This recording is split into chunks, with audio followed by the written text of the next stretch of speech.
Onks tää oikeesti parasta, mihin sä pystyt? Onko? Jos sä katot sun elämää, niin onks toi oikeesti paras, mihin sä pystyt? Ja jos vastaus on ei, niin kato tää video loppuun.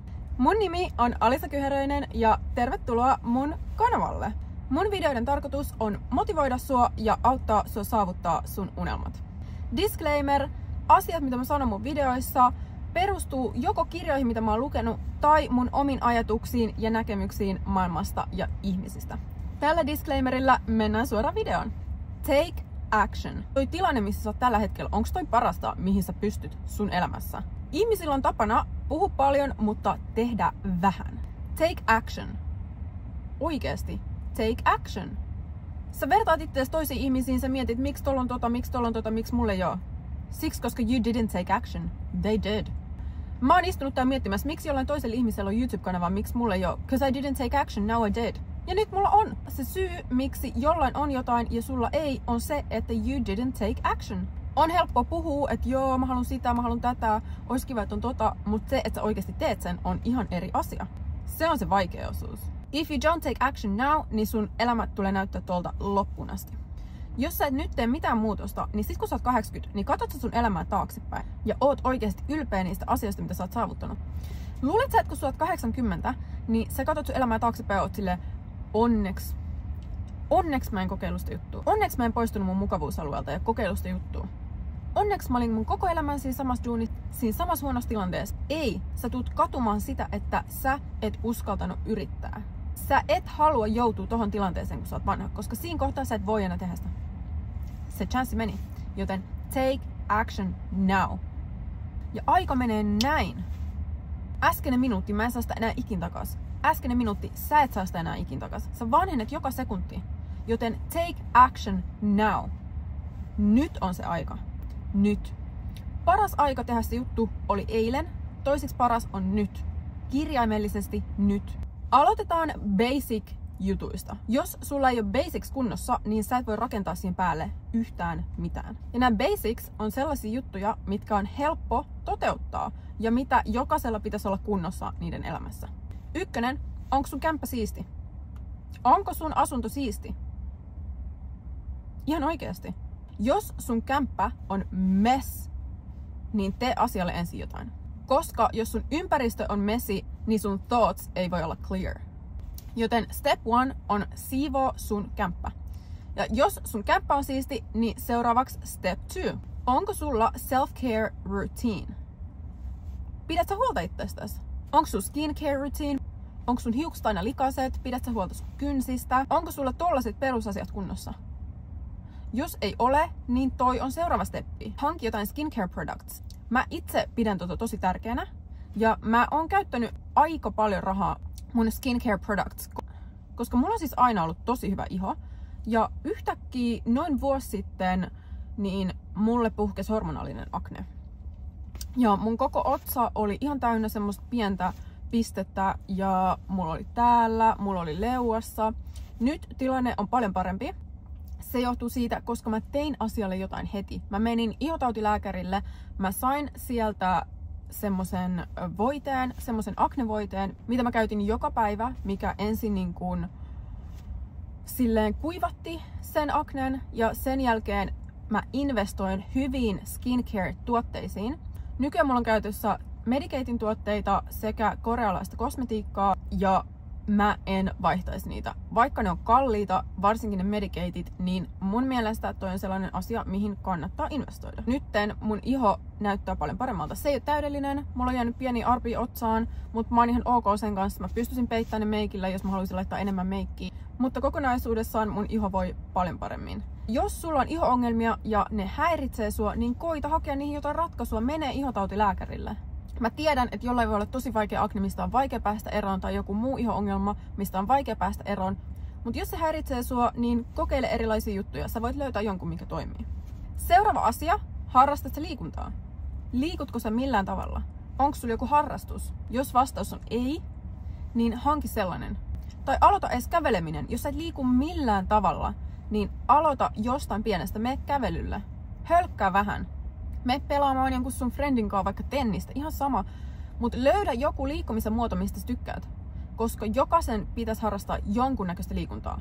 Mä en sano, että sun pitää mennä 5 kertaa viikossa kuntosalille. Ei tarvii. Aloita pienestä. Jos sä et ole nyt tehnyt mitään, niin mene vähän kävelee joka päivä. 10 minuutin kävely joka päivä. Se lähtee siitä liikkeelle. Ja mä oon täällä entisenä fitnessurheilijana sanomassa sulle, että sun ei todellakaan tarvi treenata 5-6 kertaa viikossa salitreeniä. Ei missään nimessä. Mä en ite enää edes käy salilla ollenkaan, vaan mä käyn nykyään laitepilateksessa, mattopilateksessa, joogassa ja tällaisilla vähän kevyemmillä tunneilla, koska mä koen, että se sopii mun keholle paremmin. Mä en sano, että mä en ikin menisi enää salille, voi olla mä otan ensi kuussa salikortin, mutta löydä joku tapa liikkua. Seuraava asia, luetko sä kirjoja? Educateatko sä itseäsi jollain tavalla? Pyritkö sä oppimaan uusia asioita? Jos vastaus on ei, niin ala lukemaan kirjoja. Mene kirjastoon ja laina kirja, mene kirjakauppaan, osta kirja. Mä tykkään lukea self-help-kirjoja. Kirjojen lukeminen on sellainen asia, mistä moni ei välttämättä tykkää. Ja mäkään en tykännyt aikaisemmin. Ja sen takia, aina kun joku oli silleen, miksi et lue kirjoja, niin mä olin silleen, no kun mulla on lukihäiriö. Ja se on totta, mulla on lukihäiriö, mutta ei se estä mua lukemasta kirjoja. Syy, miksi mä en lukenut kirjoja, oli se, että mua ei kiinnostanut, mä en jaksanut. Se tuntui tylsältä. On paljon kivempi salaa TikTokia kuin lukea kirjaa, koska siihen pitää oikeasti keskittyä. Ja siitä ei tule yhtä paljon dopamiinia kuin jostain TikTokista. Joten se oli tylsää. Se oli se oikea syy, miksi mä en lukenut kirjoja. Ei se ollut se, että mulla on lukihäiriö. Kyllä mä osaan lukea. Vaikka mä lukisin vähän huonommalla levelillä kuin joku toinen, niin ei se tarkoita sitä, että mä en osaisi lukea. Kyllä mä osaan lukea. Mä olisin voinut mennä kirjastolle näitä kirjoja lukea sen, mutta mä en vaan jaksanut. Joten mä keksin jonkun syyn, miksi mä en voisi tehdä sitä. Ja jos sä et halua tehdä jotain, niin sä löydät aina syyn, miksi sä et voi tehdä sitä. Aina on joku syy, miksi sä et voi tehdä sitä. Jos sä oikeasti haluat tehdä jotain, niin sä löydät tavan tehdä se. Joten mun kohdalla kyse oli vaan motivaatiosta. Mua ei kiinnostanut lukea kirjoja, joten mä keksin syyn, miksi mä en voinut lukea niitä. Yksi päivä mä päätin, että mä haluan alkaa educatea itteeni, mä haluan alkaa lukea kirjoja, mä haluan sivistää itteeni. Sitten mä vaan kävelin kirjastoon ja lainasin se kirja. Ja sit mä aloin lukea sitä. Kyllä mä osaan lukea. Ongelma oli vaan se, että mua ei kiinnostanut. Näitä basicseja olisi vielä paljon enemmän liittyen esimerkiksi terveelliseen syömiseen ja uneen ja vaikka mihin. Mutta mä en nyt ala käymään niitä kaikki läpi. Jos noi kaikki edellä mainitut asiat oli sulla kunnossa, niin sitten voidaan siirtyä eteenpäin. Mutta jos joku noista asioista ei ollut kunnossa, niin laita se ensin kuntoon, koska noi on helppoja asioita laittaa kuntoon. Noi on kuitenkin sellaisia asioita, mitä moni ihminen tässä maailmassa tekee. Kun sitten taas kaikki ihmiset ei tavoittele niiden unelmia. Jos niiden unelmaan perustaa firma, ne ei silti välttämättä tee sitä.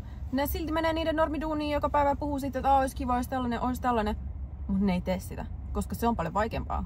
Kyllä sä osaat kävellä kirjastolla näitä kirjaa ja rupeta lukea sitä. Mutta se, että sä alat tavoittelemaan sun isompia unelmia, niin se on jo vaikeampaa. Seuraava juttu on se, että start small.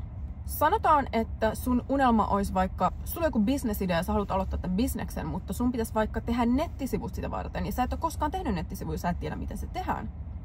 Joten sun pitäisi tehdä ensin research, miten se tehdään, ja sen jälkeen tehdä ne nettisivut. Se voi tuntua vaikealta, se voi tuntua isot hommat, jos sä et ole ikinä tehnyt sitä. Jollekin se on helppoa, joka on tehnyt nyt paljon, mutta sä et ole koskaan tehnyt, niin sä et tiedä, miten se tehdään, ja se tuntuu isolta ja vaikealta hommalta. Sen takia start small. Ota sun timer ja laita siihen 5 minuuttia, ja 5 minuutin ajan teet research siitä asiasta, mikä ikinä se onkaan. Tai jos sä oot aina halunnut aloittaa YouTube-kanavan tai tekee TikTokia, niin 5 minuutin ajan sä pohdit vaikka aiheita, tai sä vaikka setappaat sen accountin sinne. Sä luot sen valmiiksi, jotta sä voit sit appaa sinne ne videot. Mutta start small, ja 5 minuutin ajan sä teet sitä, kun se timer päättyy, niin se on done.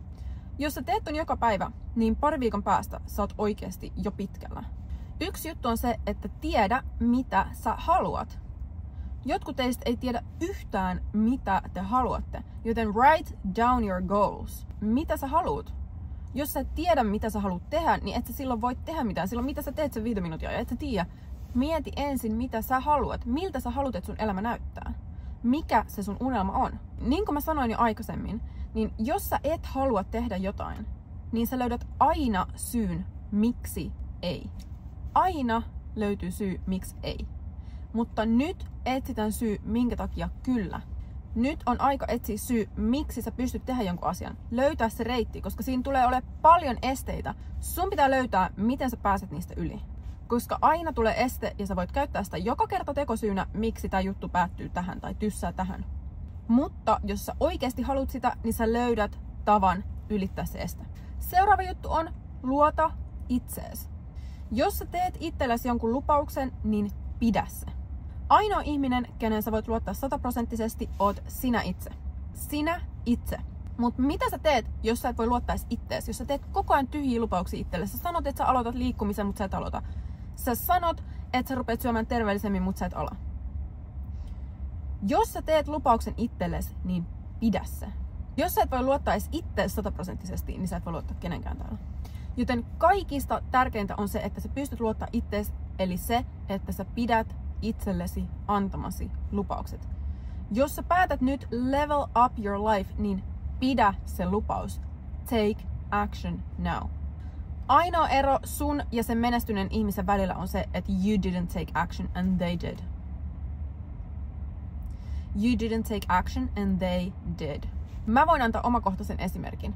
Mä mietin vaikka tämän YouTube-kanavan perustamista todella pitkään. Sitten mä mietin, että no noilla on YouTube-kanava, tuolla on YouTube-kanava, täällä on YouTube-kanava. Miksi mulle ei oo?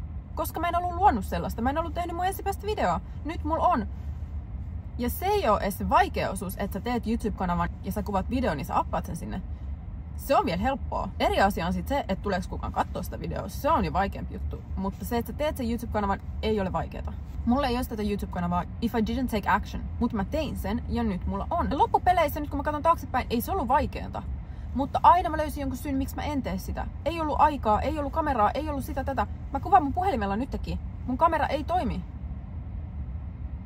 Mä en uskalla. Mitä jos joku ajattelee, että ihan sama. Who cares? Mitä väli silloin? Sillä ei ole mitään väliä. Mä mietin ihan liian pitkään tämänkin aloittamista. Mä olisin voinut tehdä tämän vaikka kuinka kauan sitten. Jos sä haluat, että sun elämä muuttuu parempaan suuntaan, niin you need to take action now. Kiitos tosi paljon, että sä katsoit tämän videon. Toivottavasti sä sait tästä motivaatiota ottaa se ensimmäinen askel kohti sun unelmia. Ja nähdään mun tulevissa videoissa. Ihanaa päivää, bye!